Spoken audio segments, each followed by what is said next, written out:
Bénéfice ou si bon chana le pour miton les gandam mi kudo to do me bodo ye igbo mi vo fe de mitro me gipo do bodo egbeni bayi azan gagbe mercredi so me legesi azan konu kule pogo pe ko titrawo maleo ye ko maton go me vedo ya ye maton sandigoa mi se nu mi se gbe.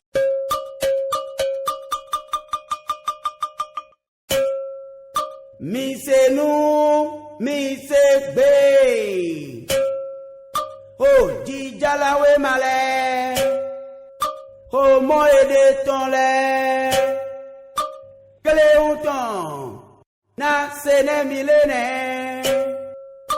Mi se nou, mi se bé.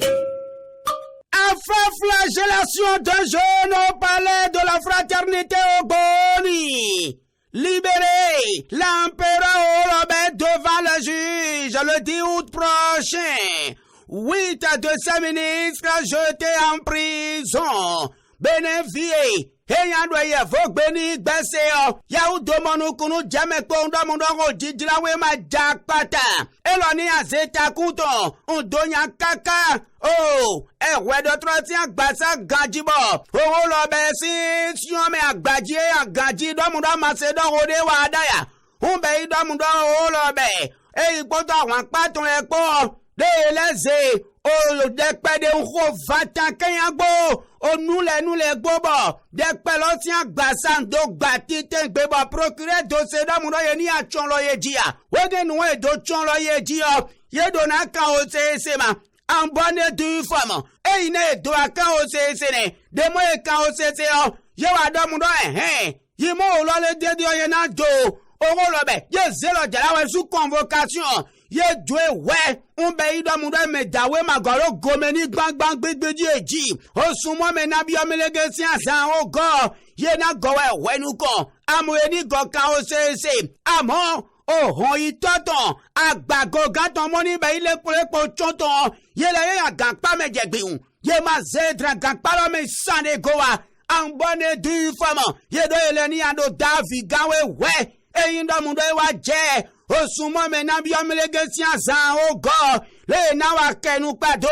ogo eton le go eji o didrawe ma jakpata mo tondo egbe o eloyan kaka do eton me unyande takuto na ganji be ni dodone amalo ni do gipondo mundo o information de moni do titondo akpawe ni gbelene le potentiel elo sunu e ukanle polo gbeji unda mundo nu ni gbe o eyin gbon ninu gbo eji wo lo be dede je na juge to ina do wedi do 10 août titengbe sende moye jedo amo agbago gaton moni bayi ministre lepo chonton lole ye zedra gagpa me ganji ambane du femme egenyo ye dona agba jemene eyan na gbelo jane eye fogbe de monde ko didrawe ma le potentiel des edo wonana e idie mo affaire de la flagellation qui a fait de buzz dans le pays. Oh, l'obé jugé le 10 août. 8 de ses ministres emprisonnés.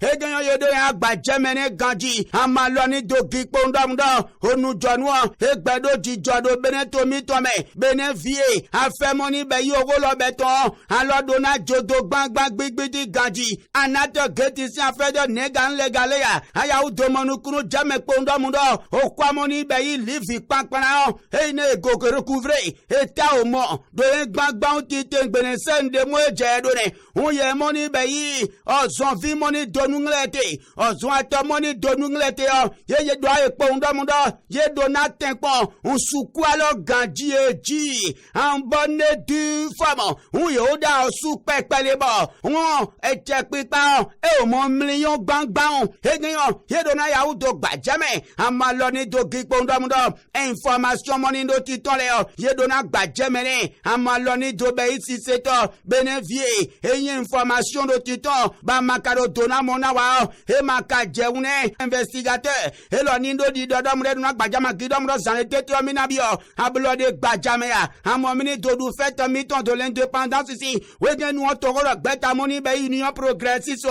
je le do 61 ans na du je na du lo pavo en bonne du forme bo e do nu ton so ganji o nu ton so elele amo ti tengbe mbe do mu do ablode gbaja dede o to ro gbeta de moni be union progressiste so e lo na tempo undu o ablode gbaja ni gbe ganji do jengbeje gangbe unbe ido ele yan dudu ne amo e ka Ronaldo tete monukunu jeme po ndo mu do Philippe ji tonu e made mi anu amo e made me nanu pali ganji ta son utu mi dodo ni ya be ni nu libere mo tonu e gbe e wa nya kaka we ogbe sin alo me ndo mu do odo togoro gbeta union progressiste moni do yan o Philippe ji tonu jeti e jete jegbin unda mu do ele zewe ma jala eji je ma go be yi o gbe vi moni be yi togoro gbeta union progressiste ton gbon lo pare pepe me gba eji yele made me bakewa ezi ozonkun agbangban be ido mu do de mo ele rona we adu dede akikpo ndo mu do Philippe ji tonu e made me na no an bonne du fama e ibe ni nwa libere e lo wa yanga do to me wa do di dodo mu do we ogbesin la lo me e ndo mu do togoro gbeta union progressiste de gbeto e be ni gbe ye vi oso ni je an bonne du fama eji e ye dona gbaje mene amalo ni do ki pondo mudo on moni do jijole ni anagbelo jane e fo gbede mo de se do wona na lo dona gbaje mene ganji conseil communal do pe ogbe de pas de Philippe ji tono l'union progressiste so foudroyer en plein cœur ye dona gbaje me amalo ni do ki pondo mudo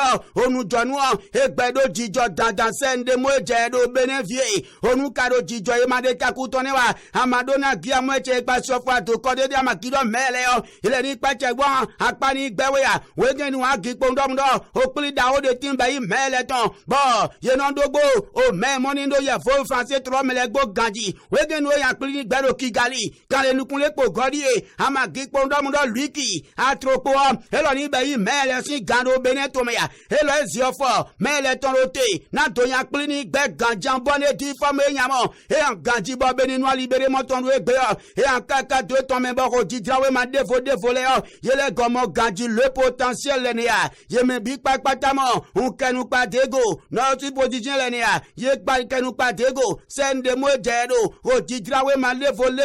un le chasseur info le nia ye me big pa patanimo un do lui katropo ezie ofomoni be ibene tro ton hotelo Kigali eji et pa investigateur no bene info le nia leader du journée la primaire je me big pata kenu pa de gondo ani do kikpondo mdo information de monindo inyale e ikelene benevie information kado inya boye mayawu do gbajemene wa amadona gigbon olopa de pepe me amo amonukunu jeme un kikpondo mda informatin de motondo egbe e lodo mudo o male lesin wo inado gajama kikpondo mdo mi no fi oyo nle yele du we ton do etre ganji hugbo eton gbangban ya we genu zongutu ye moni bayi mamle imamu moni bayi Muhammadu Rufai mani kakaje Abdullahi te amigbo je le je no potaun uya udo khwede do benetology ye ma gbadua do benetology sande gowa o mi no vio yon le ye du we ton do etre gaji o jengbeje gangbe e genu zongutu imamu moni bayi Muhammadu Rufai mani bodo Abdullahi o te amigbo ye le ye no pon do edegbe do benetology ganji sande mo jedo informatin do nu jonne ba do na de takutuna ganji amaloni do giponda mdo onu jonu egbedo jijo benevie edo jijo adona sesi na e kana ba do yon si abi e moni be yi o egle poto mi to moni po mareche egele agiponda mdo da gome klavi kameo ye do na tenpon yan sekuna e ganji je geni zon tu gamba do gango premier agent o me moni be ya gome klavi ton na jino kora dede ma u gbaje e eyan kaka de plié na dona enu yen zizion lo pavo olomo mi na idodudie won ni ta mi na zaya bo nu mo ba mi le o ni do jengbe do yanu kan e sion zo e wa gbe gbo ganji sende mo je do ba informatin mo ton do egbe yan kaka do ton me yan mo bo communal info lo sun gbaje me ganji ba do na de ta ton e amalo ni do gipo ndomdo onu jonu egbe do jijo dandan sende mo je do benefie o politique roji informatin gogo ganji mo nwa do di dodomdo do elso be si apawe dede o Théophile yaruo e lo jete si e jete ganji ma e gani zo to informatin o ki kanse domundo mo kanse lele o to de do o mera go Théophile yarule dadan de gaiwa jena anyi do to di do si apawe ya e gani on ti woni ble voyeji do te jijela wa do wugan en bonne du femme e gani zo to informatin do ki kanse domundo démissionnaire de la FCB quel sort politique pour Théophile Yarou e gina o kanse si huntuan e yeze de nous kona ganji sende mo jedo ba e kana do na mile amon le komiton mile ni dodo do mona taun ni gari kana ba ido bo bene to miton ni do nyanu kan olopa fobo ye ni do yikwan do colonel mele sende mo jedo ya do ye kan ni gbeme dede yo agipo ndamu do bene to miton o kwa moni be yi liver moni be yi fole o kanton e na chonton sende mo jedo hey beneto miton mo umbe ido mu do kwa ni gbele dede yo ma u gbache ye na $0 o beneto miton an bonne du fam do wazon do corona to vito si mo indo beneto mele do gbon apade we town sende mo jedo we gen wonu kon ya hey ni odo titunele 4 vérité de moton do egbe yo e do ile na gbaje me amondo ganji eje do ni yo e de to galosun do e ganji undu e je tonko an bonne du fama e de gledo sawe nu moni wa radio ne mon le juame un jua to me e yele gbang gbigbi di sende mo jedo e genyo yedo na gbaje me ne an malo ni do gipo ndamdo information de moni ndo titon le o yele kelene lo e ndo e mandone wa amandona giwa o zomesi apawe de ama gipo ndo vimi ndo dina BPC 2021 we genu ye moni ba ye me moni wa son kawe ko les 100 premiers moni wa son le yin ko eton le biton la cloche de moton do egbe e la wu gan ton da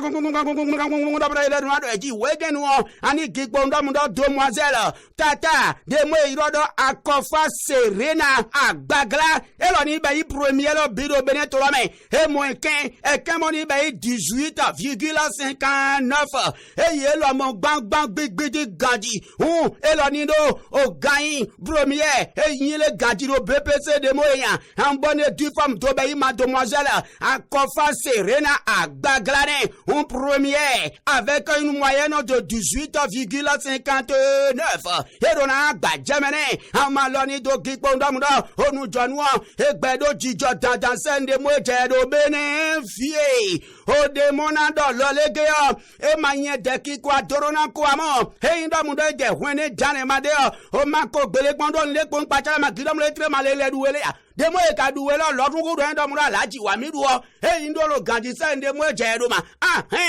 o golo gadi lo yan ko e tete tre lo din gbodogbo umbe ndamudo lo ma mu gbo wa wi mo le be krede de lo décider volontairement dan do lo mu do na gbon ye mo ni be yo le pole si o me ganji na do o na de mo e so le yo na do pon gbang gbigbidi eyan yi me de gbe chane ma di ogbe ayi ne fi gbodo ne lo